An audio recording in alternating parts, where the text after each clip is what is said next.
tayo. Nilagyan nga namin ng dibisyon itong luma kong loop ng net. Dahil dito ko nga pala ilalagay ang mga dumalaga kong mga manok at mga sisiw. Dahil nga nung nakaraan dito sa cage na to, nakakulong ang mga sisiw ko. At tapos na nga pala naming lagyan ng dibisyon ng lumang loop ko na yan. Kaya sa oras na to, ilalagay ko na nga pala ang mga dumalaga kong mga manok. Sira na nga pala ang isang pintuan ng lumang loop ko na yan. Pero okay lang yan, pansamantagal lang naman mga guys. Ciao!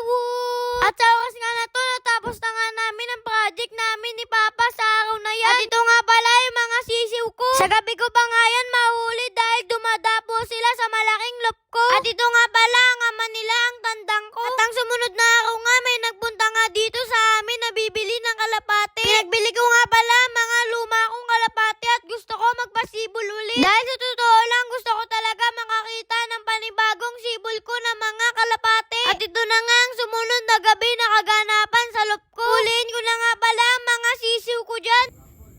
Dalawa.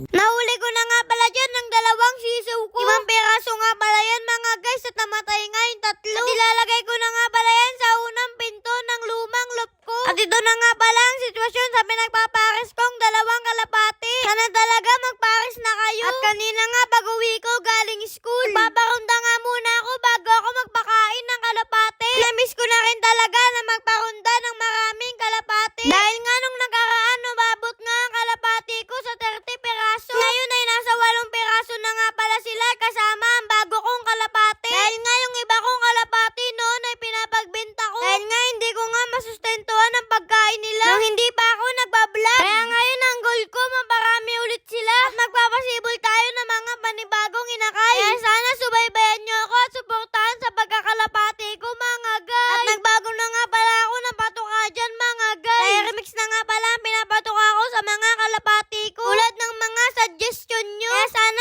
mabilis makarecover ang mga kalapati ko at tumaba na sila. At hanggang dito na lang muna siguro mga guys. Bye-bye!